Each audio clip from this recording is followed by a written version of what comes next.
Assalamualaikum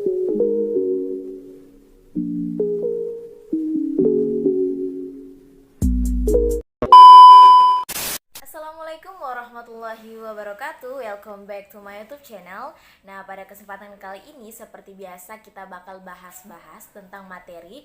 Dan materi kali ini tuh sudah pernah saya bahas kemarin, tapi dalam versi yang berbeda tentunya, yaitu tentang sistem informasi geografis dengan poin-poin yang berbeda. Jadi bagi teman-teman yang penasaran, jangan di skip dan silakan. Kalau yang kemarin kita bahas tentang peta di sistem informasi geografis, kali ini kita bakal bahas lebih rincinya, di mana ada pengertiannya, ada komponennya, ada fungsi-fungsinya, dan ada tahapan-tahapannya juga. Yang tentang pengertiannya seperti yang teman-teman lihat di sini sudah ada ya tampilan tentang apa sih itu sistem informasi geografis. Di sini ada 3 penjelasan tentang sistem informasi dan juga ada geografis. Jadi di sini kita bahas satu per kata ya. Jadi di situ ada sistem.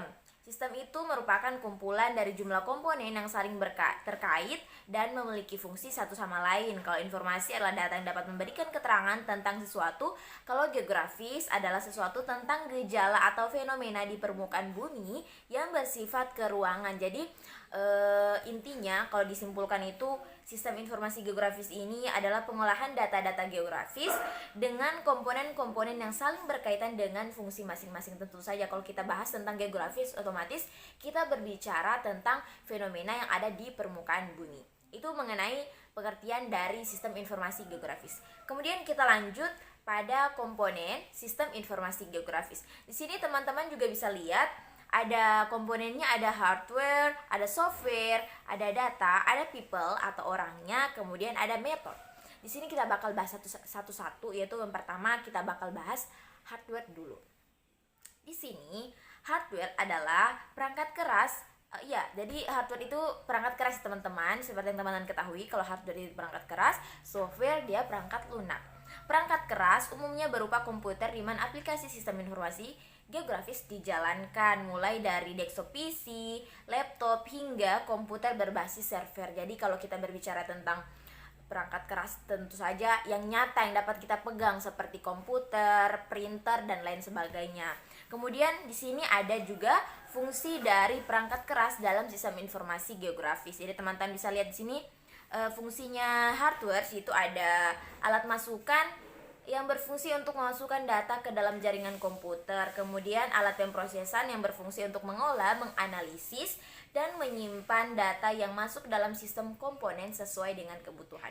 Kemudian di sini juga berfungsi sebagai menayangkan informasi geografis sesuai data sistem informasi geografis yang telah diproses. Contohnya di sini adalah printer dan plotter. Jadi itu.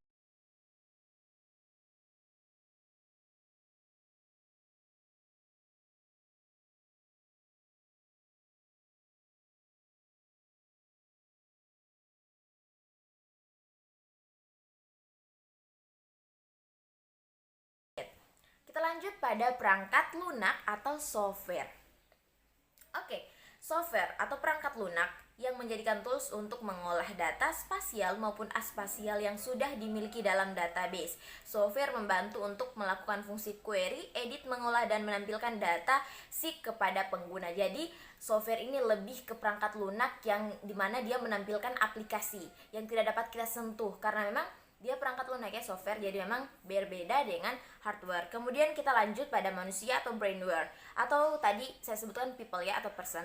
Situ manusia adalah pengguna dari sistem informasi geografis. Jadi percuma juga kalau ada hardware, ada software, ada sistemnya, tapi kalau nggak ada penggunanya itu percuma ya. Jadi memang di sini komponennya ada juga manusia atau disebut brainware. Di sini dia seperti yang tadi saya bilang, secanggih apapun hardware dan software, jika manusia dibalik semuanya tidak berkompeten, maka SIG tidak akan menghasilkan apa-apa. Makanya penting juga sumber daya manusia atau brainware ini. Kemudian kita lanjut pada metode. Komponen keempat itu metode. Di sini metode ini membahas mengenai proses penyimpanan data, pengaplikasian RDBMS dalam penyimpanan data, pengolahan data, dan masih banyak lagi. Jadi dia lebih ke penyimpanan data ya teman-teman. Kita lanjut pada data. Komponen yang kelima itu adalah data. Di sini data itu salah satu komponen paling penting dan paling mahal dari sistem informasi geografis adalah data geografis itu sendiri tentunya ya. Komponen dari SIG ini lima-limanya ini adalah penting. Jadi memang kalau salah satunya tidak ada ya susah begitu. Kemudian kita lanjut pada sumber data dari sistem informasi geografis. Di situ ada 3, ada data lapangan, ada data peta, ada data PJ atau penginderaan jarak jauh. Di situ kita bahas juga tentang jenis-jenis data sistem informasi geografis. Teman-teman bisa lihat di sini ada data spasial atau keruangan dan data atribut. Di sini kalau teman-teman bisa lihat, saya tampilkan gambarnya. Di sini ada gambar dari data atribut. Nah, data atribut ini mempresentasikan aspek keruangan dari suatu fenomena atau mengidentifikasi posisi geografis suatu fenomena. Kemudian kita lanjut pada data spasial. Sini teman-teman juga bisa lihat gambar dari data spasial. Dia itu lebih ke mempresentasikan aspek-aspek deskripsi atau penjelasan dari suatu fenomena di permukaan bumi. Jadi dia lebih ke menjelaskan aspek-aspeknya begitu. Kemudian di sini ada juga jenis dari data spasial, ada data vektor dan data raster. Di situ pengertiannya ada data vektor ini dapat menempatkan atau menyimpan data spasial dengan menggunakan titik-titik. Sedangkan data raster yaitu objek permukaan bumi disajikan sebagai elemen, matriks atau sel-sel grid yang homogen. Kemudian di sini tahap kerja dari sistem informasi geografis itu sendiri ada input, ada proses dan juga ada outputnya. Di sini kalau untuk inputnya sendiri, input dari SIG merujuk kepada pengumpulan data yang dilakukan saat survei.